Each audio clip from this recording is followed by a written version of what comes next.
اعوذ باللہ السمیع العلیم من الشیطان اللعین الرجیم حسبنا اللہ ونعم الوکیل نعم المولا ونعم النصیر بسم اللہ الرحمن الرحیم الحمد للہ الذی لا یبلغ مدحتہ القائلون ولا یحصی نعماءہ العادون ولا یعدی حقہ المجتہدون الذی لیس لصفتہ حد محدود ولا نعت موجود ولا وقت معدود ولا عجل ممدود فطر الخلائق بقدرتہ ونشر الجمع برحمتہ والصلاة والسلام علی اشرف الانبیاء والمرسلین خاتم النبیین سیدنا و مولانا ابی القاسم محمد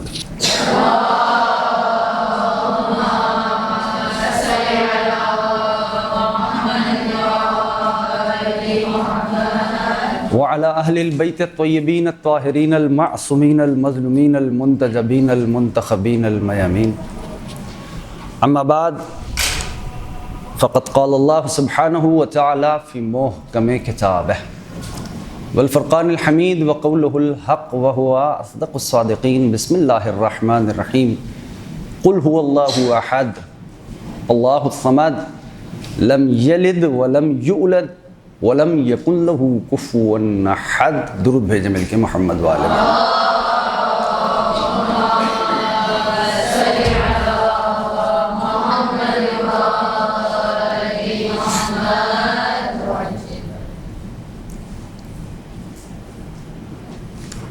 آج کی اس لیکچر کے لیے نہایت ہی ایک معروف ترین سورہ جو کسی بھی تعارف کا محتاج نہیں ہے، تو قرآن کریم کا ہر سورہ اپنے اندر ایک گہرائی اور گہرائی اور سمندر سے بھی زیادہ وسعت رکھتا ہے۔ ایسا سورہ کہ جس کے بارے میں جب سوال کرنے والے نے سوال کیا میرے اور آپ کے چوتھے امام حضرت مولانا علی زین العابدین علیہ السلام سے،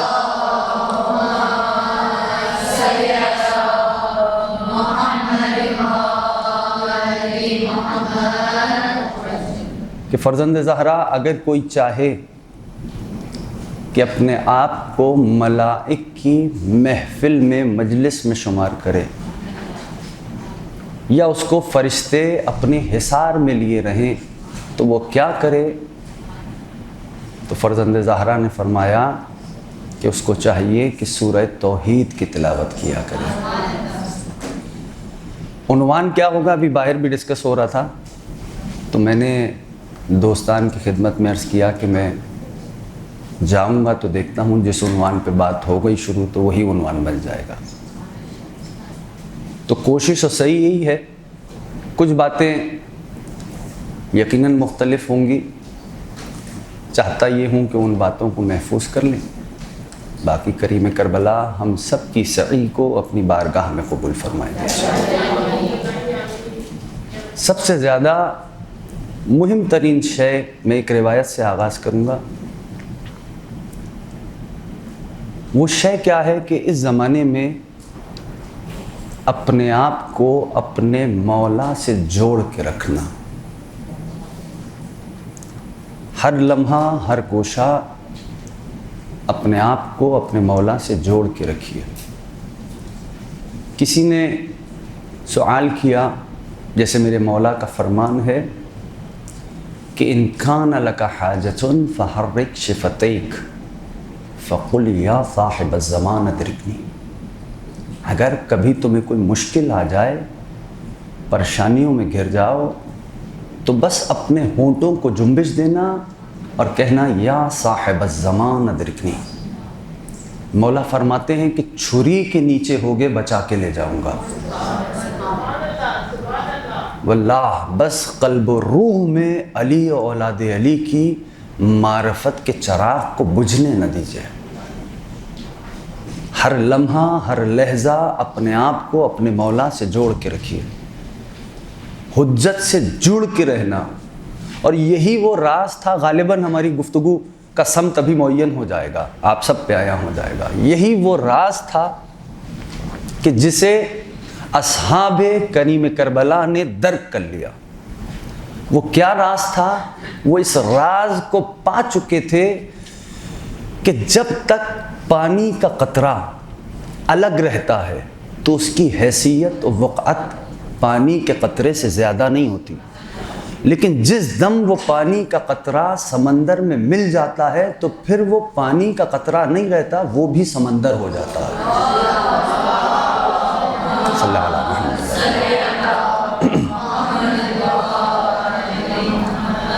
تو بس اپنے آپ کو اپنے مولا سے جوڑ کے رکھنا سب سے پہلی بات۔ کوئی گوشہ، کوئی لمحہ زندگی کا ایسا نہ آئے کہ آپ یاد مولا سے غافل ہو جائیں۔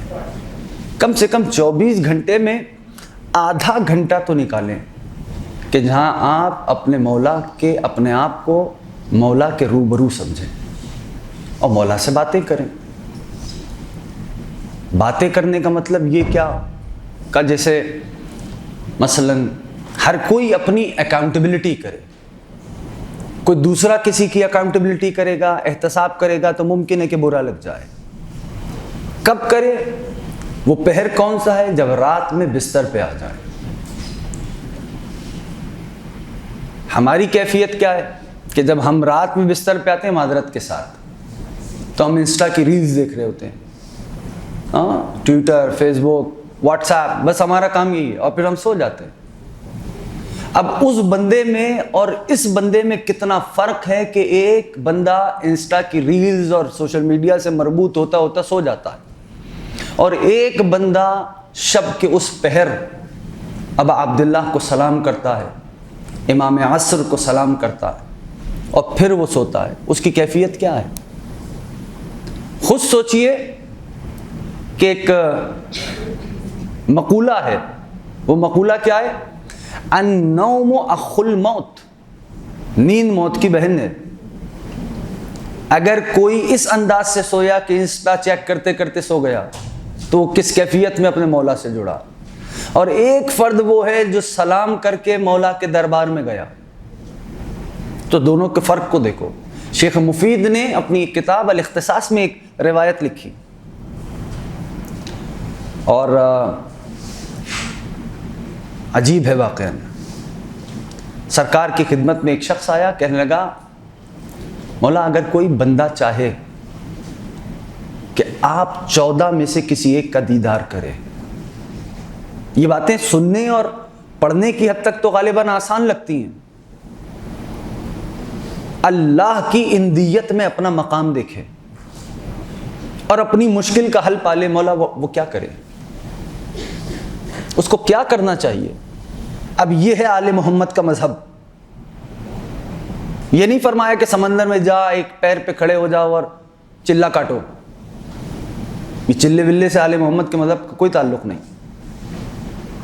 سید و سردار نے کیا فرمایا، جو کتاب کے جملے میں پیش کر رہا ہوں، کتاب کا نام الاختصاص، شیخ مفید رحمۃ اللہ تعالیٰ علیہ، کتنی بڑی ہستی کہ غیبت کے زمانے میں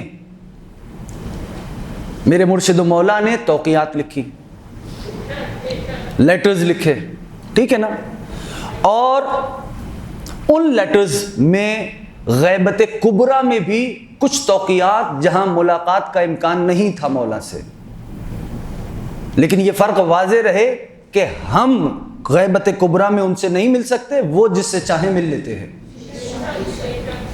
اس زمانے میں بھی شیخ مفید کو سید و سردار نے، میرے مرشد و مولا نے توقیع لکھی، اور اس میں ایک عجیب جملہ رکھا۔ شیخ مفید کے تعارف کے لیے بس ایک جملہ کہہ رہا ہوں، اس میں ایک عجیب جملہ میرے مولا و مرشد نے لکھا۔ سید فرماتے ہیں الاخ الصدید الشیخ المفید۔ امام زمان فرما رہے ہیں اے میرے برادر ہدایت یافتہ شیخ مفید، اس منزلت کو پہچان رہے ہیں؟ یہ ہے شیخ کی ہستی۔ شیخ نے کتاب لکھی، کئی کتابیں، اس میں سے الاختصاص میں یہ روایت ملے گی جو میں عرض خدمت کر رہا ہوں، اور پھر موضوع کی طرف ایک قدم بڑھتے ہیں۔ مولا اگر کوئی چاہے کہ آپ 14 میں سے کسی ایک کا دیدار کرے، اللہ کی اندیت میں اپنا مقام دیکھے، اپنی مشکل کا حل پالے، وہ کیا کرے؟ امام فرماتے ہیں جب گھر لوٹو تمام امور ہائے دنیا سے فارغ ہو جاؤ، مولا پھر کیا کرو؟ اب کتاب کا جملہ، فاغتسل بثلاث لیال، 3 رات مسلسل غسل کرو۔ مولا پھر کیا کروں؟ کہ بس بستر پہ آ جاؤ۔ مولا پھر کیا کروں؟ کہ جب بستر پہ آ جاؤ وَيُنَاجِي بِنَا، ہم سے سرگوشیاں شروع کر دو۔ ہم کیا کر رہے ہیں اور مولا کیا فرما رہے ہیں؟ ہم سے وَيُنَاجِي بِنَا، سرگوشیاں شروع کرو۔ اچھا ایک عجیب بات ہے، استعمال تو ہم ضرور کرتے ہیں یہ لفظ اپنی زندگی میں، عموماً روزمرہ ڈیلی روٹین میں۔ وہ کیا ہے؟ دعا۔ کیا معنی ہے دعا کا؟ احسنتم، پکارنا، ٹو کال، پکارنا۔ آل محمد نے اس کے آگے بھی ایک دستور دیا، صرف دعا تک محدود نہیں رکھا، اس سے اگلا دستور دیا۔ وہ دستور ہے مناجات کا دستور۔ اور جانتے ہیں مناجات کسے کہتے ہیں؟ وسپرنگ، سرگوشی کرنا۔ تو بس اسی سے بات کو سمجھیے کہ کیا پکارا اسے نہیں جاتا جو دور ہوتا ہے، سرگوشی اس سے کی جاتی ہے جو پاس ہوتا ہے۔ تو مولا فرماتے ہیں وَيُنَاجِي بِنَا، ہم سے سرگوشیاں شروع کر دو۔ مولا پھر کیا کریں؟ کہا بس سرگوشی کرتے کرتے سو جاؤ۔ جب 3 رات مسلسل یہ کام کرو گے مولا ہوگا کیا؟ کہا ہم 14 میں سے کسی ایک کا دیدار کر لو گے، اللہ کی اندیت میں اپنا مقام دیکھ لو گے اور اپنی مشکل کا حل پالو گے۔ بات اگر یہاں تک ہوتی تو میں اس روایت کو آپ کے سامنے پیش نہیں کرتا، اور واقعاً کہہ رہا ہوں میں کچھ سوچ کے نہیں آیا کہ مجھے کیا بولنا ہے۔ اس کو باور کیجئے۔ مولا پھر اب سائل کا سوال آگے آیا، کہنے گا مولا توجہ کیجئے گا، اگر وہ شخص، اب جا کے نام کتاب میں دیکھنا، اگر وہ شخص فلاں فلاں فلاں گناہ کرتا ہو اور اس کے بعد، یعنی بڑے بڑے گناہوں کے اس نے نام لیے، اور اس کے بعد یہ دعویٰ کرے کہ آپ 14 میں سے کسی ایک کا دیدار کیا، مولا کیا اس کی بات کو تسلیم کرے؟ سید السردار نے مسند سے ٹیک ہٹائی اور فرمایا سنو، اس کا فلاں فلاں فلاں گناہ کرنا اس کے دین کو فاسد نہیں کرتا، ہمارا چھوڑ دینا اس کے دین کو فاسد کرتا ہے۔ اپنے آپ کو اپنے مولا سے جوڑ کے رکھیے، کوئی لحظہ ایسا نہ ہو کہ یاد مولا سے غافل ہو جاؤ۔ زندگی ہے، بہت سے مسائل ہیں، مشکلات ہیں، سخت دور کبھی آ جاتا ہے، لیکن مولا سے غافل نہ ہونا، بس اپنے آپ کو اپنے مولا سے جوڑ کے رکھیے۔ بہرحال جو میں نے سورہ کی تلاوت کی، میں واپس آتا ہوں، اتنی معروف ہے کہ اس کے ترجمے کی بھی حاجت محسوس نہیں ہوتی۔ سورہ توحید در حقیقت کوثر جاری ہے قیامت تک انسانوں کے لیے۔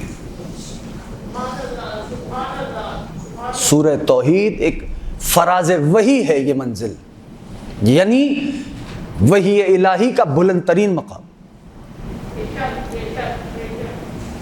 اور کیفیت ذرا غور کریں اور متوجہ ہوں بس، کہ انسان، ایک سوال ہے، انسان اور حیوان میں، چونکہ ابھی ہم کچھ عرصے میں ہی قریب ہو جائیں گے ایام عزا یا با عبداللہ سے، ٹھیک ہے نا؟ انسان اور حیوان میں فرق کیا ہے بنیادی؟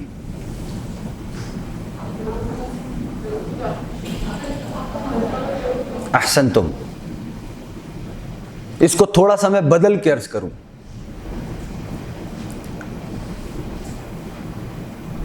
ذہن انسانی میں حقیقت کو پا لینے کی جستجو پائی جاتی ہے، جبکہ اس کے برعکس حیوانات میں ایسی کوئی جستجو نہیں ہوتی۔ یہ بنیادی وہ فرق ہے انسان اور حیوان میں، اور کوئی ذہن ایسا نہیں کہ جو حقیقت تک پہنچنے کی جستجو نہ رکھتا ہو۔ حقیقت رسی، حقیقت تک پہنچنا، کوئی ذہن ایسا نہیں، لیکن یہ خصوصیات ذہن انسانی کی، اور یہی غالباً بنیادی فرق بن جاتا ہے حیوان میں اور انسان میں، کہ انسان حقیقت کو پا لینے کی للک رکھتا ہے، اس میں جستجو پائی جاتی ہے، اس میں حقیقت تک پہنچنے کی ایک آرزو ہوتی ہے، ایک للک ہوتی ہے، ایک تڑپ ہوتی ہے۔ یہ سب کیفیات ہیں ذہن انسانی کی، قلب انسانی کی، روح انسانی کی، کہ حقیقت کو پائیں، حقیقت تک پہنچیں۔ اس کے برعکس حیوان کچھ نہیں۔ اب جیسے مثال کے طور پہ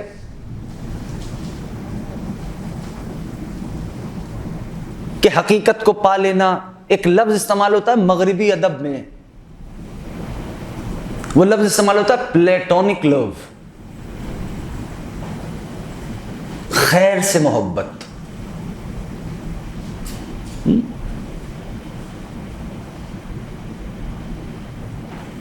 حسن سے محبت، لیکن یہ مادی نہ سمجھنا، اسے یہ عام تعریف نہ سمجھنا، یہ عشق کی ایک بلند ترین منزل ہے۔ اور انسان کی کیفیت کیا ہے اور اس کے مراتب کیا ہے؟ انسان کی پہچان دو چیزیں بنی، وہ کیا؟ ایک علم، ایک عشق۔ مثلاً حقیقت کا علم ہو اور حقیقت سے ہی عشق ہو، یہ ہے انسان کا ایک مقام، اور یہ ہے انسان کی ایک مخصوص خصوصیت و کیفیت۔ ٹھیک، پلیٹونک لو کی میں نے اصطلاح کیا بیان کی؟ خیر سے محبت۔ اب آئیے اگلی منزل کی طرف، تھوڑی سی بات مشکل ہے لیکن یا صاحب زمانہ درکنی۔ خیر سے محبت، اب انہی دو چیزوں کی، یعنی یہ دو چیزیں ہیں، حقیقت کا علم ہو، حقیقت سے عشق ہو، اور ان کے مراتب ہیں علم کے اور عشق کے، اور بلند ترین مرتبہ کیا ہے؟ وہ یہی ہے جو ایک بلند ترین مرتبہ ہے کہ حقیقت کا علم ہو، حقیقت سے عشق ہو۔ محبت جو ہے نا، محبت وہ پاک و پاکیزہ مفہوم ذہن میں رہے محبت کا۔ محبت جو ہے وہ خود نور ہے، خود مجرد ہے۔ مادہ اگر دیکھیں تو مادے کی کل پونجی جو ہے وہ سایہ ہے، اس سے زیادہ نہیں۔ عشق نور ہے، محبت نور ہے۔ تو اب جو چاہتا ہے کہ حقیقت کا ادراک کرے، حقیقت کو سمجھے، یہ جو ذکر سجائے جاتے ہیں، ذکر اعضاء سجائے جاتے ہیں، یہ جو ابا عبداللہ کی یونیورسٹی ہے، یہ انسان کو مجبور نہیں کرتی، یہ مجبول بنا دیتی ہے۔ مجبول سمجھتے ہیں؟ جبلت سے۔ یہ جو درسگاہ مولا ابا عبداللہ ہے، یہ انسان کو مجبول بنا دیتی ہے، اس کی فطرت یعنی فطرت اولیہ اس طرف ڈھل جاتی ہے کہ وہ حقیقت رسی کی طرف آگے بڑھتا رہے۔ یہ مدرسہ مکتب حسین ابن علی کی کیفیت ہے، اور کوئی انسان اس کیفیت سے خالی نہیں، کوئی انسان اس کیفیت سے باہر نہیں کہ اس کے ذہن میں حقیقت تک پہنچنے کی للک نہ ہو۔ محبت و عشق خود نور ہے، خود مجرد ہے، اور میں نے عرض خدمت کیا کہ مادے کی کل پونجی جو ہے وہ سایہ ہے، اس سے زیادہ کچھ نہیں، یعنی کل سرمایہ مادے کا سایہ۔ اب بات ہے میرے مولا ابا عبداللہ کی، تو بس اس کو یوں سمجھیے، میں نے آپ کے ذہنوں سے بوجھ ہٹا دیا کہ میرے مولا حسین، یہاں تو مجھے یہ بیان کرنے کی ضرورت نہیں کہ ابا عبداللہ بھی نور ہیں، یا اس پہ دلائل بیان کرنے کی ضرورت ہے کہ حسین نور ہے۔ آسان سی بات ہے، زیارت وارث کو دیکھ لو، ٹھیک ہے نا۔ اب بات ہے نور کی، اور بیان کرنا ہے ہم نے حقیقت کو، بس اس کو سمجھیے گا۔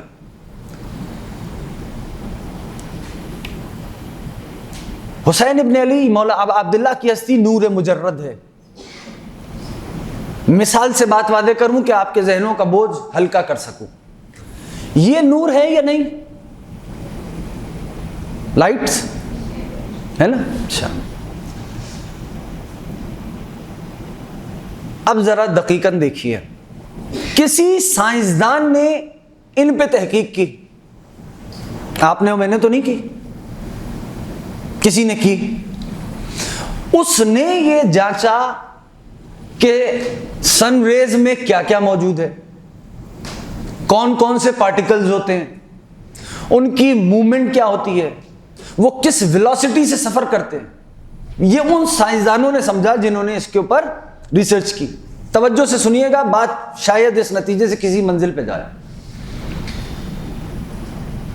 وہ تحقیق کی تھی کسی سائنسدان نے. اب وہ تو اس نور کا, یہ میں مثال دے رہا ہوں تاکہ آپ قریب ہو سکیں, اس نور کا عارف ہو گیا, اس کو اس نور کی معرفت تھی, تو وہ تو اس نور سے فیض اٹھا رہا تھا, چونکہ وہ جانتا تھا کہ کون سے پارٹیکلز ہیں, ان کی موومنٹ کیا ہے, وہ کس ویلوسٹی سے سفر کرتے ہیں, سن ریز میں کیا کیا موجود ہے, کیا کیا نہیں ہے, اس سے کیا کیا فائدہ ہو سکتا ہے. وہ اس نور کی معرفت رکھتا تھا. بھائی وہ تو اس سے فیض اٹھا رہا تھا, لیکن ہم اور آپ جو اس کو اتنا نہیں جانتے جتنا وہ سائنسدان جانتا تھا, ہم اور آپ اس سے فیض اٹھا رہے ہیں؟ بولیے. ہم اور آپ بھی فیضیاب ہو رہے ہیں.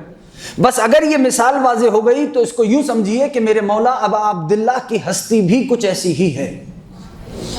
جو حسین کی معرفت رکھتا ہے وہ تو فیض کے دریا میں غوطہ زن ہے ہی ہے, لیکن جو حسین کا عارف نہیں ہے ابا عبداللہ نے اسے بھی بے فیض نہیں چھوڑا ہے.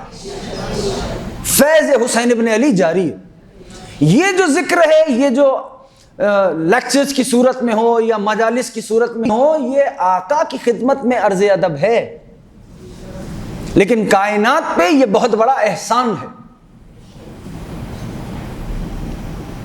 یہ جو ذکر ہے ابا عبداللہ کی, علی اولاد علی کی محفلیں ہیں یا مجالس ہیں یا ادا ہے, یہ کائنات پہ بہت بڑا انسانیت پہ احسان ہے. آپ سوچو کہ کیسے؟ اس لیے کہ آپ کی کوشش اور سعی یہ ہے کہ انسانیت کو حق تعالیٰ سے روشناس کرا سکے, نور حق کی معرفت دلا سکے. اور یہ اس وقت تک ممکن نہیں ہے جب تک انسان کو حسین ابن علی کی معرفت نہ ہو. جو جتنا ابا عبداللہ کی معرفت میں غوطہ زن ہوتا جائے گا اتنا ہی نور حق کی معرفت حاصل کرتا جائے گا. بات ہو رہی تھی حقیقت کی. اب مسائل کیا ہوتے ہیں, معاملات کیا ہوتے ہیں؟ حقیقت خود یہ لفظ ہم اور آپ اردو میں بھی استعمال کرتے ہیں. یہ لفظ عربک کا بھی ہے اور یہی لفظ پرشین کا بھی ہے. حقیقت رسی آسان کام نہیں ہے.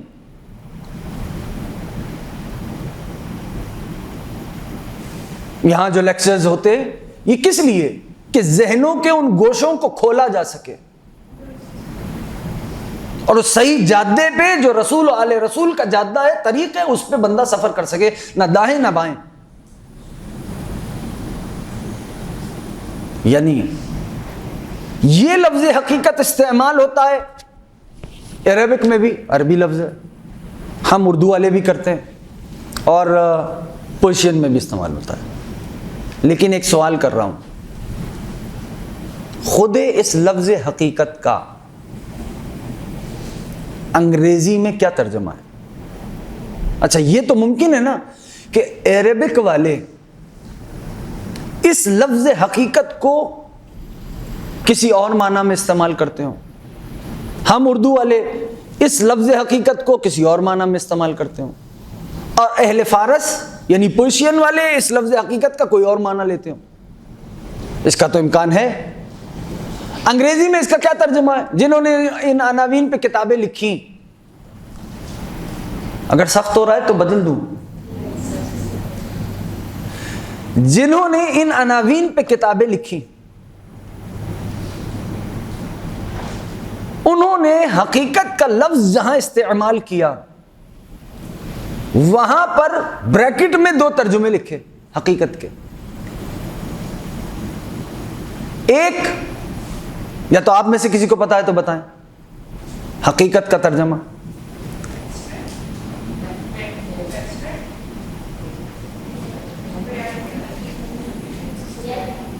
احسنتم. 2 ترجمے آئے، ایک ریئلٹی، ایک ٹروتھ. یہ 2 ترجمے آئے. جس نے بھی اس اصطلاح کا استعمال کیا، اب یہ وہ مرحلہ آ رہا ہے کہ شاید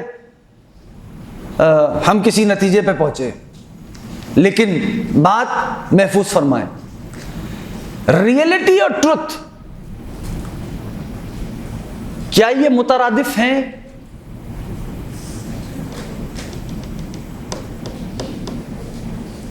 یا کبھی ان میں تضاد کا رشتہ پایا جاتا ہے؟ ہاں پایا جاتا ہے. کیسے؟ مثال دیتا ہوں. میں نے اس لیے عرض کیا کہ حقیقت رسی آسان نہیں ہے. مثال کے طور پر میں پڑھنا لکھنا جانتا ہوں، یہ ٹروتھ ہے. ٹھیک، زندگی بھر لکھا کچھ نہیں، یہ ریئلٹی ہے. بات واضح ہو گئی؟ اب دیکھیے، حقیقت تک پہنچنے میں خود زبان حجاب ہو رہی ہے یا نہیں؟ خود زبان حجاب ہو رہی ہے یا نہیں ہو رہی؟ اسی طرح لفظ علم کیا معنی ہے اس کا؟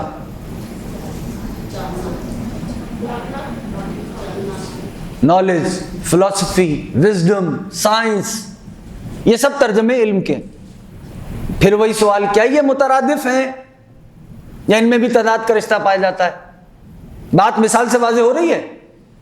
اب آئیے اس زینے کی طرف جس زینے پہ لانا چاہ رہا ہوں. میں نے اس لیے عرض خدمت کیا کہ میں سوچ کے نہیں آیا کہ مجھے کیا بولنا ہے، لیکن بہرحال اب اس زینے پہ آئے. کہنا کیا چاہتا ہوں کہ حقیقت تک پہنچنے میں خود زبان حجاب ہو گئی.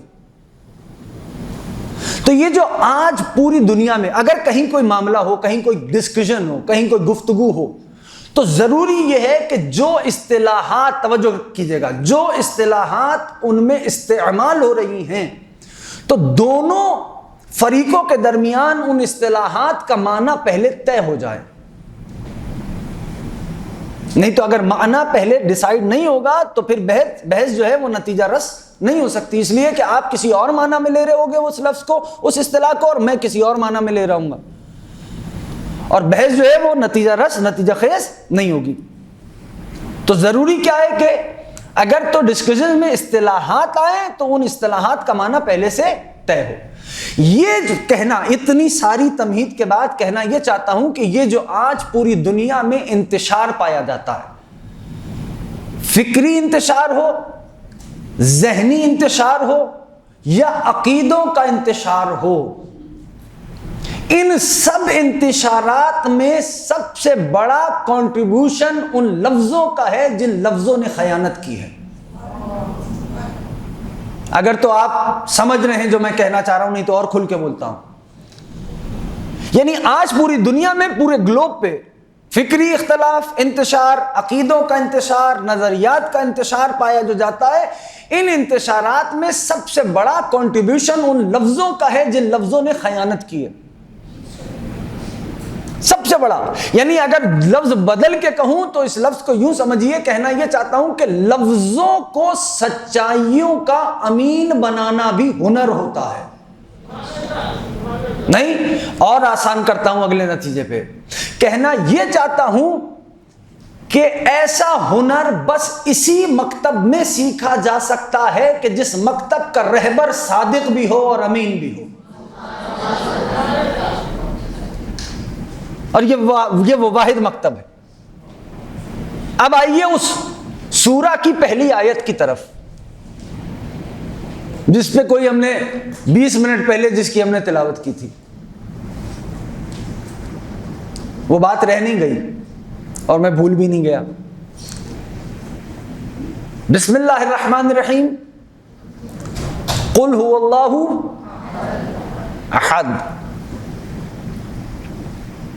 کیا فصاحت و بلاغت ہے قرآن کی. کیا ترجمہ اس کا؟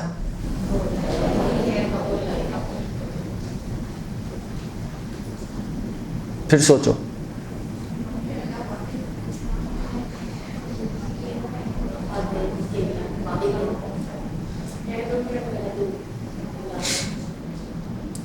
بسم اللہ الرحمن الرحیم.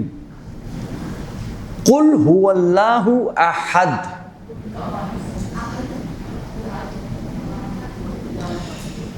کہہ دیجئے قل اللہ احد نہیں ہے. احسنتم. قل هو اللہ احد. کہہ دیجئے کہ وہ اللہ ایک ہے. قل اللہ احد نہیں، کہہ دیجئے وہ اللہ ایک ہے. جانتے ہیں یہ جو وہ ہو، نہیں تو اس کا ترجمہ کہاں لے کے جاؤ گے؟ یہ جو ہو ہے نا، یہ اشارہ ہے حقیقت مطلقہ کی طرف. یہ اشارہ ہے حقیقت مطلقہ کی طرف. اور یہ ایسا، بلکہ یوں کہوں کہ یہ اس ایسا اشارہ ہے کہ جس ہستی کی طرف اشارہ ممکن نہیں ہے. یہ ایسا اشارہ کہ جس ہستی کی طرف اشارہ، چاہے حصی اشارہ ہو، کیا پروردگار عالم کی طرف اشارہ ممکن ہے؟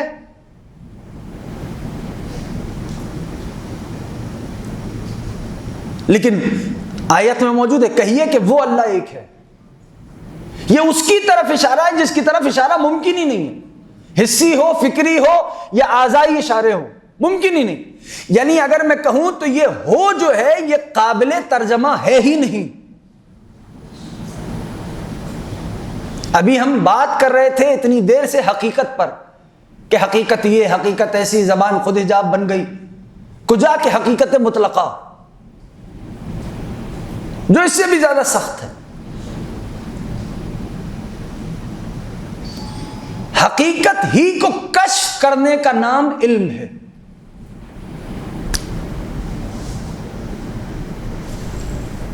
یہ جو حقائق ہیں، حقیقت کو کشف کرنے کا نام علم رکھا گیا ہے. یعنی علم کی تعریف کیا ہوتی ہے؟ جو بڑے بڑے فلاسفرز نے لکھی، جنہوں نے لاجک پہ کتابیں لکھی، جنہوں نے فلسفے پہ کتابیں لکھی، انہوں نے علم کی کیا تعریف لکھی؟ ہم کیا کہہ رہے ہیں؟ کشف حقیقت کو علم کہتے ہیں. تعریف کیا بیان ہوئی؟ امتداء صورت الشیء فہو علم. کسی شے کی تصویر کا ذہن انسانی میں آ جانا علم کہلاتا ہے. اب یہ اس ذہن کی کیفیت ہے کہ شے کی کتنی گہری تصویر اپنے اندر اتارتا ہے. یہ اس ذہن کی کیفیت ہے. بوجھ ہٹنے لگا ہے آپ کے ذہنوں سے اب انشاءاللہ. علم کی تعریف کیا بیان ہوئی؟ امتداء صورت الشیء فہو علم. کسی شے کی تصویر کا ذہن انسانی میں آ جانا علم کہلاتا. اچھا، اب بات آئی تصویر تک. تصویروں کے معاشرے میں جینے والے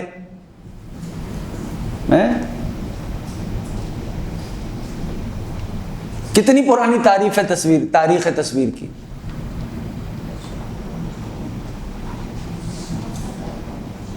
زیادہ لمبی تاریخ نہیں ہے بھائی. کوئی 200 سال، 250 سال. پہلا فوٹوگراف 1826 میں غالباً کھینچا گیا. پہلا فوٹوگراف، اس کو ذہن میں رکھیں. تو اتنی قدیم تاریخ تصویر کی نہیں ہے. چونکہ بات ہماری شروع ہوئی حقیقت سے اور نور سے. اس کو ذہن میں رکھیے گا. اور بات پہنچی تصویر تک. تو تصویر 1826 میں غالباً پہلا فوٹوگراف کھینچا گیا. اس زمانے میں مکتب ملا صدرہ کی ایک مشہور اور ایک بڑی ہستی، ان کا نام ملا ہادی سبزواری. یہ نظریہ تھا، یہ جو ہمارے چہرے پہ نقش ہے، اسے کہتے ہیں نا ناک نقشہ، اس لفظ سے مانوس ہے نا سارے. اس کو کہا جاتا ہے اصطلاح میں عرض. تو اس زمانے میں، جس زمانے میں یہ فوٹوگراف پہلا آیا، اس زمانے میں عنوان یہ تھا، یعنی یہ بات تھی کہ عرض قابل انتقال نہیں ہے. اس زمانے تک یہ نظریہ تھا. ملا ہادی سبزواری، مکتب ملا صدرہ کی ہستی. اب جب 1826 میں کیمرہ ایجاد ہوا اور پہلا فوٹو آیا، تو ایک بندہ چلا مغرب سے اور آیا ملا ہادی سبزواری کی، اس نے تصویر لی اور وہ آقا کی خدمت میں رکھ دی. اب انہوں نے کہا کہ بھائی ٹھیک ہے، یعنی خوش ہونے کے علاوہ وہ حیران ہوئے اور کہا کہ تو نے ایک پوچھا، سوال کیا کہ بھائی آپ حیران کیوں ہیں؟ کہا تو نے ایک نئی بحث کا دروازہ وا کر دیا کہ ابھی تک یہ بات تھی کہ عرض قابل انتقال نہیں ہے، یعنی یہ جو ہے یہ منتقل نہیں ہو سکتا، اور تو نے یہ کر کے دکھا دیا. How is it possible? ایک نئی بحث کا دروازہ کھلا. اور جب ایک نئی بحث کا دروازہ کھلا تو اس کے بعد زمانے نے ترقی کی. ترقی کرتے کرتے جس بحث کا ہم نے، جس گفتگو کا آغاز کیا، ہم اس کے نتیجے پہ آ رہے ہیں. ترقی کرتے کرتے اب وہ، ابھی تک تو اس کی تصویر تھی بس، پھر زمانے نے ترقی کی. اگر تو سمپل کیمرہ تھا اور 3D فوٹو تھی تو وہ ایک ظاہری تصویر آ گئی. زمانے نے ترقی کی. ہاسپٹلز میں دیکھو، ایکس ریز ہوئے، MRIs آئے، یہ سارے تصویر کے مصداق ہیں یا نہیں؟ ہے نا؟ تو اب فوڈ فار تھاٹ دے رہا ہوں، اس کو سوچئے گا ضرور کہ کیا 4th ڈائمنشن کو بھی تصویر میں قید کیا جا سکتا ہے؟ کیا 5th اور 6th ڈائمنشن کو بھی تصویر میں قید کیا جا سکتا ہے؟ یہ آج کی بحثیں ہیں جس کی طرف میں اشارہ کر رہا ہوں. کبھی مولا نے توفیق دی تو پھر کبھی اس عنوان پہ، ان ڈائمنشنز پہ بات ہوگی. اسی لیے کہا جاتا ہے شش جہاد. جو میں نے 4th اور 5th ڈائمنشن اور 6th ڈائمنشن کی بات کی کہ سمتیں 4 نہیں ہیں، سمت 6 ہیں. ٹھیک ہے نا؟ تو کیا ان کو بھی تصویر میں 5th اور 6th ڈائمنشنز کو بھی تصویر میں قید کیا جا سکتا ہے؟ یہ الگ عنوان ہے اور بات بہت سخت ہو جائے گی. کہنا بس اتنا چاہتا ہوں کہ ایکس ریز، MRI آپ کے ظاہر کی تصویر ہو یا باطن کی. ہماری گفتگو چلی تھی نور سے اور حقیقت سے، تو توجہ کیجئے گا. ظاہر کی تصویر ہو یا باطن کی، یا ظاہر سے لے کے باطن کی، جہاں جہاں لفظ تصویر صادق آ رہا ہے وہاں وہاں نور کا ایک رول تو ہے. بغیر نور کے اس لفظ تصویر کا عنوان صادق نہیں آتا. جہاں جہاں لفظ تصویر ظاہر کی تصویر ہو یا باطن کی، یا ظاہر سے لے کے باطن کی، وہاں وہاں نور کا ایک رول ہے. تو جو چاہتا ہے، بات حقیقت کی ہو رہی تھی، جو چاہتا ہے کہ حقیقت تک کی مکمل تصویر حاصل کرے تو اس کے لیے ضروری یہ ہے کہ اپنے آپ کو اس نور تک لے جائے کہ جس نور کو حسین ابن علی کہا جاتا ہے.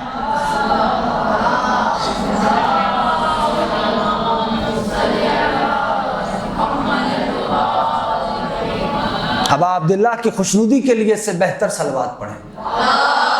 صلی اللہ علیہ محمد و آل محمد.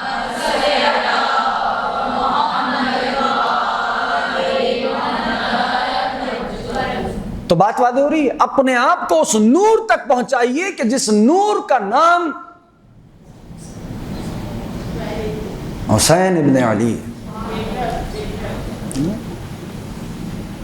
کیا ہے ہستی میرے مولا ابا عبداللہ کی، زمانے کے ادراک سے ماورا ہے حسین کی ہستی. اور اس کو کوئی خطابت کی یا کوئی بناوٹی جملے کی رنگ آمیزی نہ جاننا. واللہ کہہ رہا ہوں، بشر کے ادراک سے ماورا ہے. نہ بلکہ یوں آسان کروں، ایک لفظ سمجھاؤں کہ یہ جو چہردہ معصومین ہے نا، یہ اس عالم میں، جس عالم میں ہم بیٹھے ہیں، یہ عالم عالم عنصر کہلاتا ہے. کون سا عالم؟ عنصر. ہم اور آپ عناصر سے بنے ہیں نا، آگ، پانی، مٹی اور ہوا، ہم عناصر سے بنے. تو یہ عالم عنصر ہے. تو یہ 14 جو اس عالم عنصر میں آئے ہیں، میں آ رہا ہوں واپس ابا عبداللہ پہ، لیکن یہ جملہ ناگزیر سمجھتا ہوں،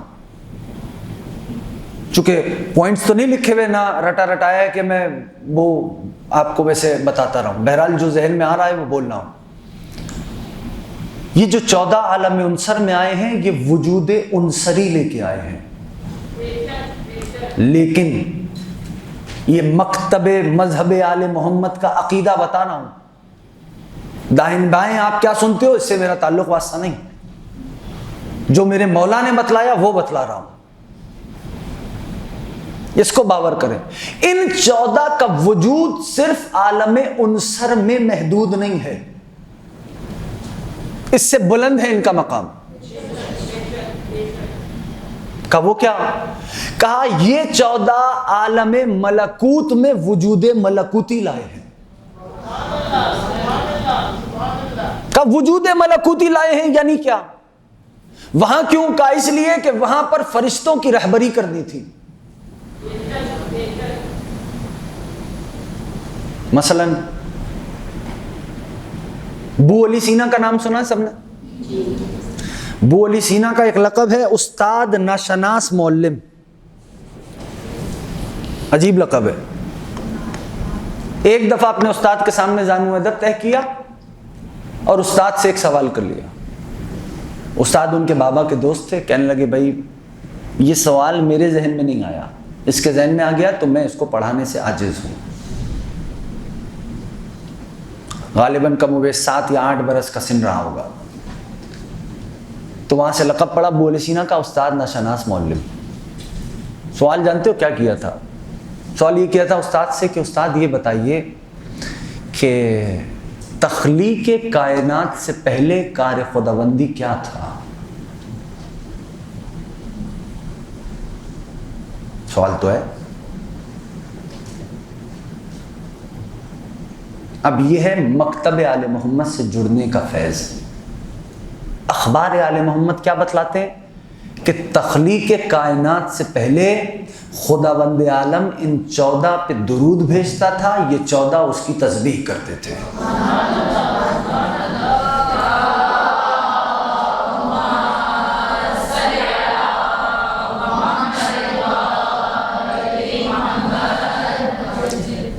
یہ 14 اس کی.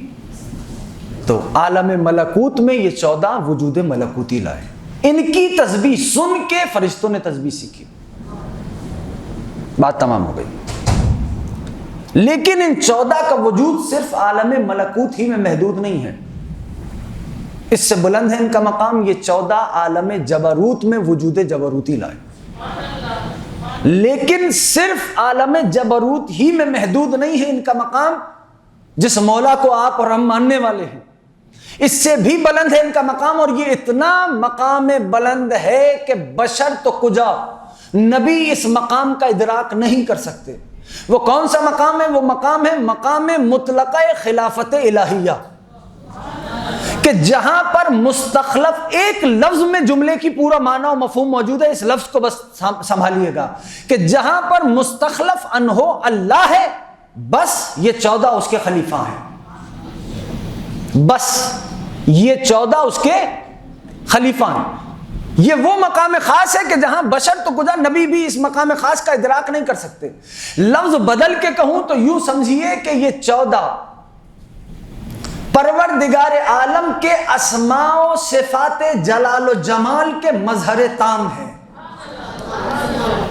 یہ 14 رب دو جہاں کے پروردگار عالم کے اسماء و صفات جلال و جمال کے مظہر تام ہیں. اور مثال دے کے آسان کروں، کہنا یہ چاہتا ہوں کہ پروردگار عالم لیس کمثلہ شیء ہے. یہ 14 مظہر لیس کمثلہ شیء ہے. پروردگار عالم نور السماوات والارض ہے، یہ 14 مظہر نور السماوات والارض ہے. بس اس انداز سے سمجھیے کہ جس انداز سے آل محمد نے سمجھایا. مولا آقا ابا عبداللہ کی ہستی اور اس ہستی کی کیفیت یکساں مختلف ہے. یعنی میں ایک تعریف کرنے لگا ہوں شیعت کی، اس کو یاد رکھیں، اور یہی آج کی بات کا آخری جملہ ہے. شیعت کیا ہے؟ شیعت کوئی سیاسی تحریک کا نام نہیں ہے، یہ کوئی سیاسی پارٹی نہیں ہے. شیعت کیا ہے؟ حسین کی روشنی میں حقیقت کو پا لینے کا نام شیعت ہے.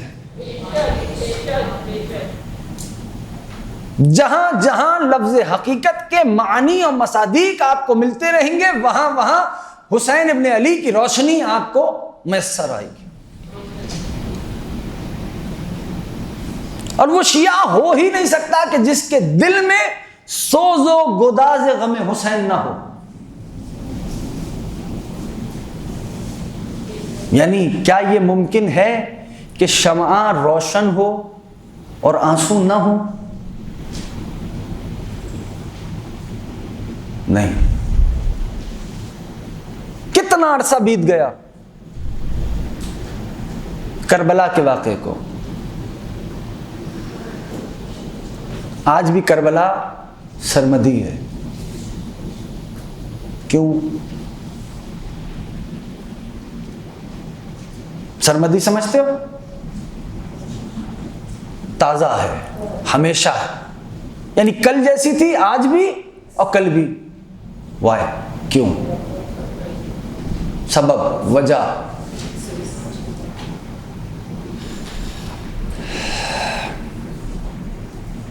اس کو اس انداز سے سمجھیے کہ پروردگار عالم نے روز عاشور چن لیا تھا کہ اس کے اسماء و صفات جمال کا ظہور وجود مقدس حسین سے ہوگا. میں جانتا ہوں جملے اور باتیں بہت سخت ہیں،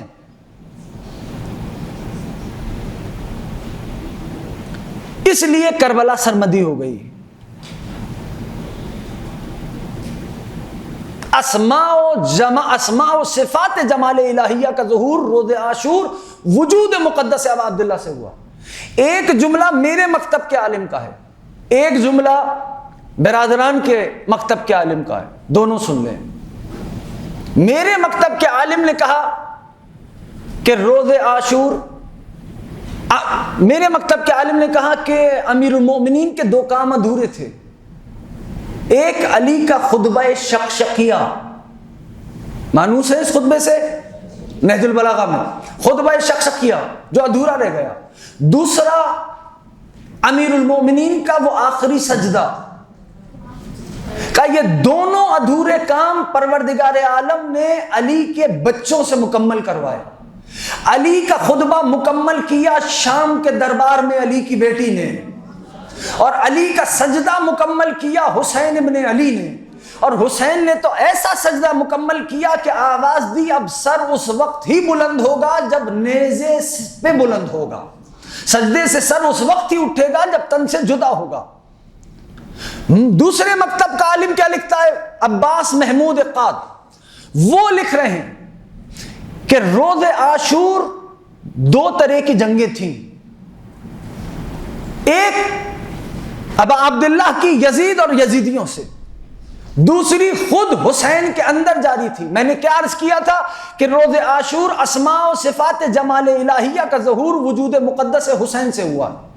کہ وہ جو ابا عبداللہ کے اندر جنگ جاری تھی وہ کون سی جنگ تھی؟ کہ وہ حسین کی صفات اور کمالات کے درمیان تھی. یعنی روز عاشور حسین کے اندر جو جنگ جاری تھی سلام اللہ علیہ، صفات و کمالات کے درمیان. یعنی آسان کر کے سمجھاؤں کہ روز عاشور صبر حسین ابن علی چاہتا تھا کہ شجاعت حسین سے آگے چلا جائے، اور شجاعت حسین چاہتی تھی کہ صبر حسین سے آگے نکل جائے. یہ جمال کی تعریف جانتے ہو کیا ہے؟ جمال اس کیفیت کا نام ہے کہ جب کمال اپنی پوری بلندی پہ پہنچ کے ظاہر ہو، اس کیفیت کو جمال کہا جاتا ہے. اس لیے میں نے عرض خدمت کیا کہ روز عاشور اسماء و صفات جمال الہیہ کا ظہور وجود مقدس حسین سے ہوا، اس لیے عاشورہ ابا عبداللہ سرمدی ہو گیا۔ آج کے درس کا یہ آخری جملہ، اس کی دلیل بہت واضح ہے کہ جب ابن زیاد نے علی کی پاک بیٹی کو دربار میں بلایا اور دربار میں بلا کے اپنے زعم ناقص میں اس نے یہ سوچا کہ میں آج علی کی بیٹی سے سوال کرتا ہوں کہ کربلا میں اللہ کو کیسا پایا، تو علی کی بیٹی شکایت کرے گی کہ ہمارے مرد قتل ہو گئے، ہمیں اسیر کیا گیا، ہمارا مال و اسباب لوٹا گیا، اپنے اللہ کی شکایت کرے گی۔ لیکن ابن زیاد یہ بھول گیا تھا کہ علی کی زبان سے جو نکلا وہ نہج بلاغہ بنی، اور یہ جو سامنے موجود ہے یہ خود علی کی زبان ہے۔ اب شہزادی نے جو فرمایا وہ فرمان آپ سب کا سنا ہوا ہے، میرے جملے سے بی بی کے جملے کو مربوط کر دیں اور مجھے رخصت دیں۔ کہنا یہ چاہتا ہوں کہ جب اس بدنہاد نے یہ پوچھا، خدا کی لعنت ہو اس پر، جب یہ پوچھا علی کی بیٹی سے کہ تو نے کربلا میں اللہ کو کیسا پایا، تو شہزادی نے فرمایا سن، ما رأیت الا جمیلا، میں نے کربلا میں جمال پروردگار کے علاوہ کچھ دیکھا ہی نہیں ہے۔ رأیت یہ رویت سے ہے، روایت سے نہیں، میں نے کربلا میں جمال الہی کے علاوہ کچھ نہیں دیکھا۔ تو بس اپنے اندر کربلا کو جذب کر لے،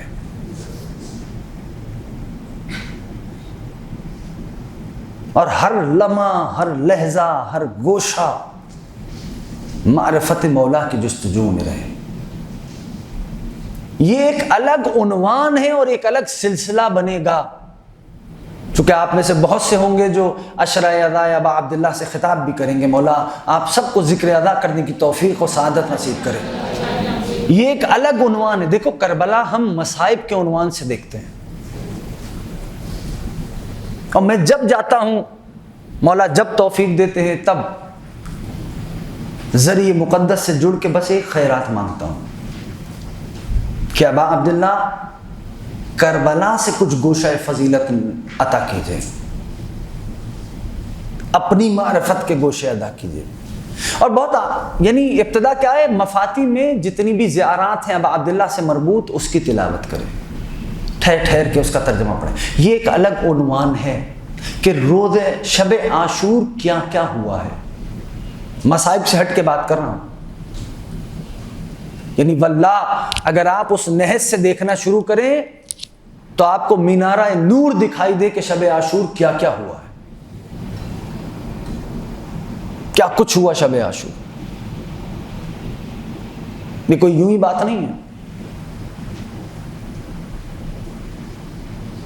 یعنی خیمہ نور سے حسین باہر آتے ہیں شب عاشور، اصحاب سوال کرتے ہیں، مولا باہر برآمد ہوئے، ساتھیوں کو دیکھا، حسین کے ساتھیوں کو سمجھتے ہو؟ کائنات کا چنا ہوا خلاصہ حسین کے سامنے ہے، یہ حسین کے ساتھی ہیں۔ حضرت جوش کا وہ شعر اس وقت مجھے یاد آ رہا ہے کہ سر فرشتوں کے یہاں آج بھی خم ہوتے ہیں، حسین کے ساتھی، سر فرشتوں کے یہاں آج بھی خم ہوتے ہیں، ایسے انسان رسولوں میں بھی کم ہوتے ہیں۔ بلکہ اگر میرا اپنا ذاتی نظریہ پوچھو تو میرے نظریے کے مطابق اس سے ماوراء ہیں حسین کے ساتھی۔ جو مطالعہ بڑھتا رہے گا تاریخ کا اور وہ کتابیں جو کربلا سے مربوط ہیں تو آپ کو احساس ہوگا۔ بہرحال مولا نے اپنے ساتھیوں کو دیکھا اور فرمایا اللہ نے خلق اس لیے کیا ہے کہ اس کی معرفت حاصل کرو۔ بات یہاں رک جاتی تو شاید میں یہ روایت، یہ حدیث نہیں پڑھتا کہ جس نے اس کی معرفت حاصل کی اس نے اس کی عبادت کی، جس نے اس کی عبادت کی وہ اس کے غیر کی عبادت سے مستغنی ہو گیا۔ اصحاب مولا سے ایک ہستی بلند ہوئی، سوال کیا، یا مولا یا ابا عبداللہ ما معرفت اللہ، اے مولا اے ابا عبداللہ اللہ کی معرفت کیا ہے؟ امام نے اپنے صحابیوں کو دیکھا، ساتھیوں کو دیکھا اور فرمایا سنو، ہر زمانے والے کے لیے اس کے زمانے کے امام کی معرفت اللہ کی معرفت ہے۔ جہاں سے بات کا آغاز ہوا کہ انسان کو اپنے آپ کو اپنی حجت سے، اپنے مولا سے جوڑ کے رہنا چاہیے۔ پھر فرمان سنو مولا ابا عبداللہ کا کہ اللہ نے خلق اس لیے کیا کہ اس کی معرفت حاصل کرو۔ جس نے اس کی معرفت حاصل کی اس نے اس کی عبادت کی، جس نے اس کی معرفت حاصل کی اس نے اس کی عبادت کی، جس نے اس کی عبادت کی وہ اس کے غیر کی عبادت سے مستغنی ہو گیا۔ یعنی جو اس کی معرفت نہیں رکھتا گویا وہ اس کی عبادت۔ مولا کے ساتھی نے پوچھا مولا ما معرفت اللہ، اللہ کی معرفت کیا؟ امام نے فرمایا ہر زمانے والے کے لیے اس کے زمانے کے امام کی معرفت اللہ کی معرفت ہے۔ اگر یہ بات سمجھ میں آ گئی تو آج سے پہلے ایک حدیث کئی بار آپ نے سنی ہوگی، پڑھی ہوگی، اس کو یوں سمجھ لو اور اب یہ بات واضح ہوگی کہ یہ کیوں کہا گیا کہ من مات ولم یعرف امام زمانہ مات میتۃ جاہلیہ، جو اپنے مولا کی معرفت حاصل کیے بغیر مر گیا وہ کفر پہ مرا۔ اس دعا کے ساتھ کہ پروردگار عالم ہم سب کو معرفت مولا سے بہرمند فرمائے، مولا ہم سب کو آل محمد کے فرامین پہ عمل کرنے کی توفیق و سعادت دلائے۔ پروردگار کے دربار میں ابا عبداللہ کی ہستی کا واسطہ دیتے ہیں کہ مولا ہم سب کو مرنے سے پہلے روضہ حسین کا دیدار نصیب فرمائے۔ اور یہ بھی یاد رکھو کہ کربلا پیسوں سے نہیں جاتے، کربلا ارادے سے جاتے، کربلا کا تعلق پیسوں سے نہیں ہے۔ غسل زیارت امام حسین کرو، نیت کرو، یقین مانو اسی سال مولا ابا عبداللہ سبب بنائیں گے کہ آپ کو اپنے روزے پہ بلائیں گے۔ جیسے باتوں کی حد تک نہیں ہے یہ، بہت سارے احباب نے اس بات پہ عمل کیا اور مولا کریم کربلا نے اسباب بنائے، لیکن کربلا جاؤ تو یوں ہی ٹہل کے واپس نہ آؤ، دیکھو کہ کیا لکھا ہے، حرم کی کون سی دیوار پہ کون سی بات لکھی ہے، سورہ ہے، آیت ہے، حدیث، یہ ایک الگ عنوان ہے کہ کس روزے میں کیا کیا لکھا ہوا۔ ہر آرچز پہ جو سورہ لکھے ہوئے ہیں ابا عبداللہ کے حرم میں، ان کا کیا ابا عبداللہ سے کیا ربط ہے، ذریعہ مقدس پہ کون سی آیت لکھی ہے، تعویذ قبر پہ کیا لکھا ہوا ہے۔ معذرت کے ساتھ زیارت کو زیارت رہنے دو، زیارت کو سیاحت نہ بناؤ۔ زیارت کا معنی ہے روبرو ملاقات کا۔ خود احساس کرو بہت سے لوگ ہوں گے جو کربلا جائیں گے، ایک عنوان ہے الگ کہ آرچز پہ کیا لکھا ہے، کس حرم میں کیا لکھا ہے، کس ذریعے پہ کیا لکھا ہے، کس دروازے پہ کون سا سلام لکھا ہے، کیوں لکھا ہے۔ باپ قبلہ حضرت ابو الفضل پہ اگر کوئی آیت لکھی ہے تو کیوں لکھی ہے، اس کے پیچھے راز کیا ہے، کوئی دعا، کوئی روایت کا جملہ، کوئی حدیث، کوئی فرمان، کیوں ہے، وجہ کیا ہے؟ صرف یوں ہی لکھ دیا خوبصورتی کے لیے یا اس کے پیچھے کوئی علت ہے؟ بہرحال فوڈ فار تھاٹ سے یہ دعا کرتے ہیں پروردگار ہم سب کو حج بیت اللہ کی سعادت نصیب فرمائے، مولا وطن عزیز کی حفاظت فرمائے۔ لاکھوں دعائیں ایک طرف، ایک دعا ایک طرف، مولا علی کی علی بیٹی کا واسطہ، یوسف زہرا کے ظہور میں تعجیل فرمائے، ہم سب کو سید کی معرفت نصیب فرمائے، سید کے آوان و انصار میں شمار فرمائے۔ سارے اپنے ہاتھوں کو دعا کے لیے بلند کر لو۔ پروردگار آپ کی بارگاہ میں حضرت مولانا ابو الفضل عباس کا واسطہ دیتے ہیں، ہمیں اپنی آنکھوں سے اپنے مولا کا دیدار نصیب فرمائے۔ بسم اللہ الرحمن الرحیم، اللہم کن لولیک الحجۃ ابن الحسن صلواتک علیہ وعلی آبائہ فی ہذہ الساعۃ فی کل ساعۃ من ساعۃ اللیل والنہار ولیا وحافظا وقائدا وناصرا ودلیلا وعینا حتی تسکنہ ارضک طوعا وتمتعہ فیہا طویلا برحمتک یا ارحم الراحمین۔